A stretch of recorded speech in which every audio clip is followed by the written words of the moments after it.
Hi, everybody. Welcome back to BZen TV. Erin Falconer, licensed therapist, author, entrepreneur, podcast host of the Pick the Brain podcast, and founder of the website Pick the Brain, which, by the way, you guys, was ranked by Forbes as one of the top 100 most influential sites on the web. So Erin knows what she's talking about. She is sharing concepts from her new book, How to Break Up with Your Friends, Finding Meaning, Connection, and Boundaries in Modern Friendship. So if you guys are a friend, you have friends, you want to be a better friend, you have some toxic friends, whatever it is for you, you are not going to want to miss this conversation. We're going to talk about how to detox from unhealthy friendships and how to get the friendships that nourish our souls. You guys, this book and this conversation is good for our mental health, and I cannot wait to share it with you.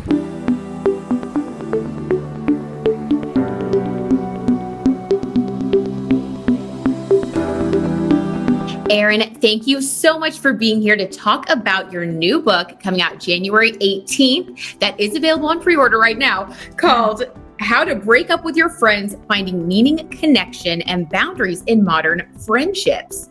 Something I think we all need. Yes, thank you. Thank you so much for having me. So Erin, go ahead. No, I was just going to say, it's funny because it's one of those things that you're not even sure you've contemplated that you need until you hear the title of the book, and then you're like, oh my God, I need that book. And it's like, but you haven't really thought about it before. And I think that that's one of the problems, right? We're not really evaluating who's in our life, the energy they're bringing, the energy we're giving, and what that toll or benefit has on you. And so without that audit piece, you just can't do things better and feel better in those relationships. 100%. And I love that this book is described as a refreshing guide to modern day friendships, along with an exploration of deeper principles, assessments, and practices for nurturing them. Because I truly do believe that being a good friend is active. It's not something that we can just passively expect our relationships, any relationship, including friendships, so thank you for creating this guide for us. I love that you really dive deep into these topics in the book. Yeah, I think that's a great way that you've described it, because I think it's true of anything. You need to be active in something for them to give benefits, right? Otherwise, you're just sitting, allowing those things to happen to you, as opposed to you being an active participant within them.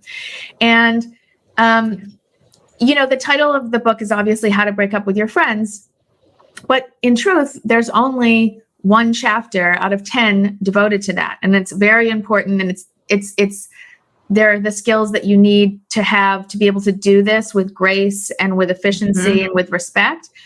But really, this book is a love letter to modern friendships and the potential within those modern friendships.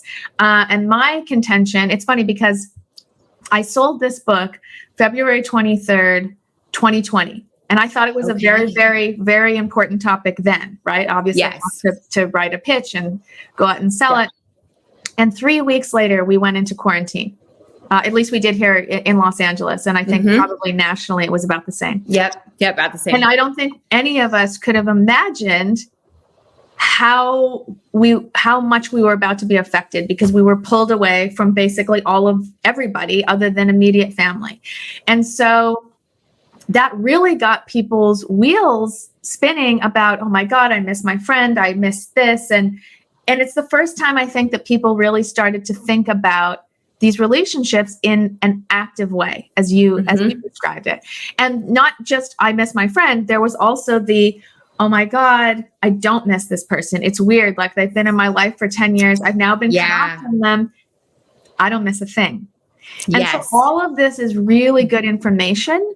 And it's like anything in life, that it's the importance of the self-audit. We do this so often with, we have food journals, and we're wearing watches that tell us every bloody step we take, right? We just have a clear picture of all of these things, and how we're spending our time and scheduling everything. And yet these very important foundational relationships have almost no self-reflection. And it's a really missed opportunity. And actually the genesis of how this book came about was, my first book is called How to Get done, why women need to stop doing everything so they can achieve anything. And it was basically a modern book on female productivity. And so when I was thinking about the follow-up to that, I was thinking how, what are the other creative ways? What is the stuff that's being left on the table that can help us get more of what matters done?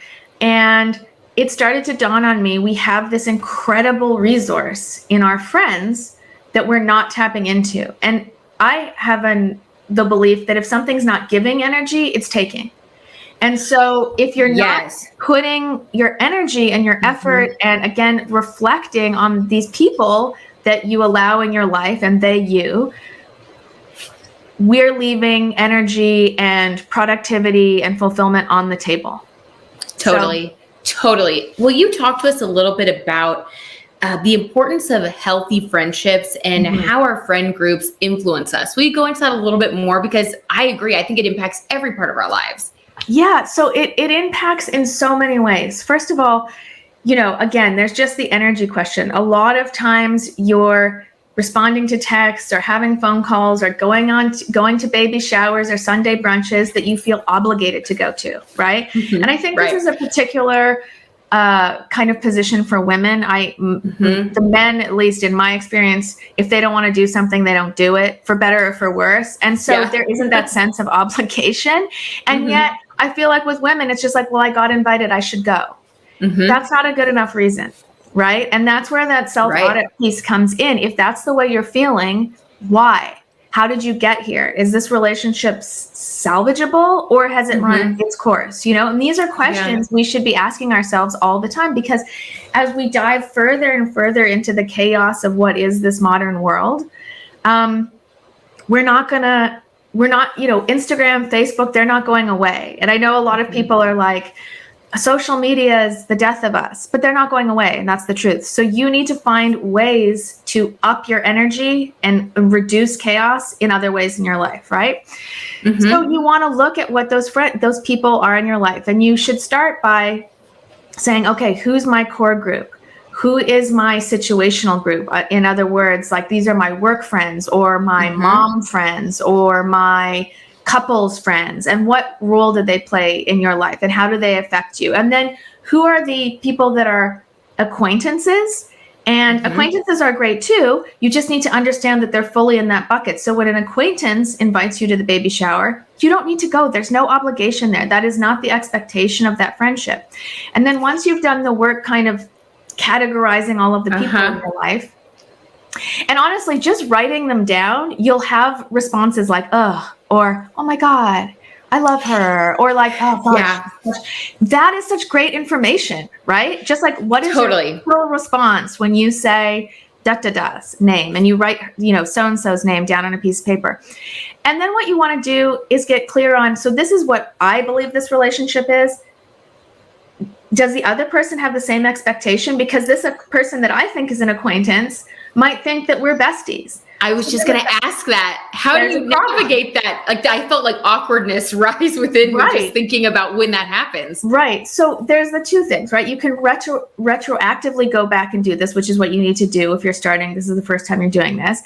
And then you need to start to make some clear, choices, right? First of all, you'll have a better understanding, right, of where there might be friction coming. If somebody's constantly texting you to do something and you're like, putting it off, right? Yeah. You're going to have to start to realign that in that what's happening there, right? Otherwise, it's going to end up in frustration for both of you, not just the person who wants to do something and you don't want to do it. It's also like a headache for you to be dealing with it, right? So the clearer you can be now, not retrospectively, but moving forward about, this is, I don't know how it is in Dallas, but in Los Angeles, it's massive, right? And so there's this constant thing with friends, right? When you meet somebody new, one of the first questions is, where do you live? Like, are you on the east side or the west side or whatever? Yeah. Because right away, it's like, if there's somebody downtown LA and I live at the beach, it's like, ooh, that's going to be really tough for us to take this to the next level. Yeah, we can't do it. Right. And I really like you and whatever. But so right off the bat, I will be clear and say, wow, that's great. I love that area. I never make it over there. You probably don't make it over here.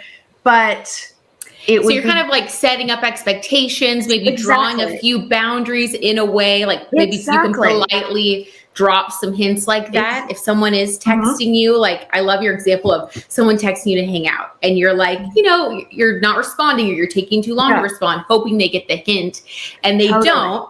And then there comes a point where it could be rude. So do you think saying something like, my schedule is really busy right now. I don't usually like communicating something to them. Absolutely. I think you should. I think the clearer you are, and look, is there the risk that the person could get offended?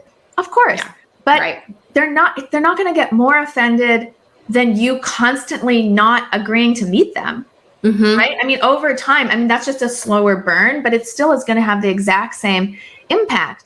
And that kind of like that constant rejection of somebody chips away at their self-esteem, which 100%. Is not good.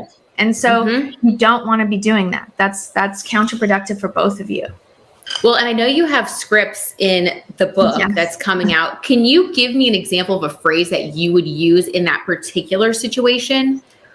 Well, yeah. I think that you want to set it up as positive and say, the reason that you feel like you connected in the first place.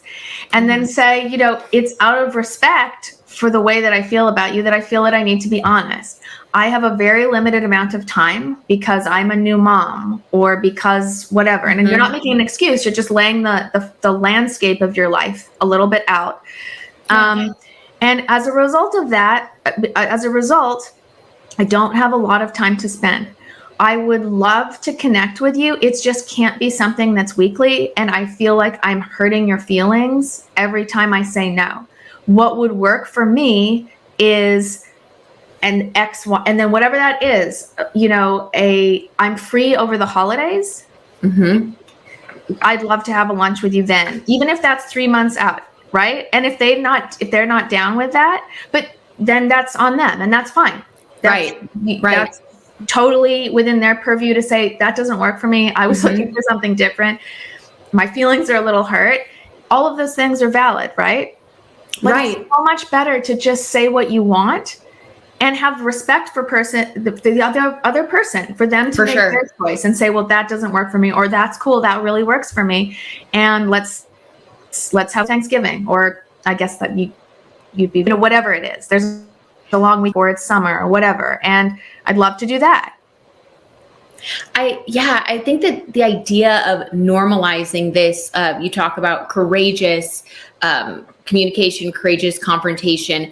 I think that's so important because another one of the things, one of the phrases to describe your book is that we pride ourselves on our large networks. We tend to be afraid of rocking the boat and asking for what we really need. As a result, we end up accepting mediocrity in ourselves and our friendships far too often. And that really hit me when I read that, because doing those little things like not, speaking up and saying, hey, here's what's really going on for me. This is, and being accountable. We have all these lukewarm, like fake friendships, and it doesn't really serve any of us, in these modern day friendships with social media. It's like, we still need connection and we still need to know who is what in our lives. Right. That's exactly right. And I think the thing is, the more you are operating from a place of your own truth, right? And you need to get really clear on what your own truth is. That's a whole other part of this. That's what I talk a lot about in the first book, but only you can answer that, right? So once you've done your own self-audit and what your truth is, once you start operating wholly from that truth of who you are, the more productive, the more fulfilled, the more fulfilling you will be to other people, right? And so when you're pushing feeling things that upset you or frustrate you, and you're kind of like, I don't want to rock the boat, or I'm too lazy to rock the boat, or when you're responding, saying yes to baby shower invitations that you really don't feel compelled or desire to go to, but you're going to them, you are not operating out of your truth, right? And the farther you operate out of your truth, the less authentic you are, the more tired you are, the more irritable you are, and the farther you just are from the course of where you're supposed to be going in your life. Sometimes it's hard to operate out of your truth. Sometimes it hurts people's feelings, right? Right. The more you do it, the easier it is. And also people then know what to expect from you, which is an unbelievable thing, right? Like when that becomes magnetic. You become magnetic to people. Erin, thank you so much. You are such a breath of fresh air. This was so inspiring. I loved our conversation and I appreciate you so much. Yeah, thank you so much for seeking me out. This is, as I said, this is my first interview for the book, and I will be forever grateful. For the full interview, just check out the Be Zen with Brit podcast. Thank you guys so much for watching this episode of Be Zen TV. I've had a great time with you. Be sure to follow us on social media at Be Zen TV. Go to the Be Zen TV YouTube channel if you guys like cosmic content. And of course, we have our weekly podcast, Be Zen with Brit, that comes out every single Tuesday wherever you listen to your podcasts. Our next show is December 9th. We have a lot of fashion, a lot of makeup, and fun guests coming your way. All right, you guys, I'll see you then. Set your DVR.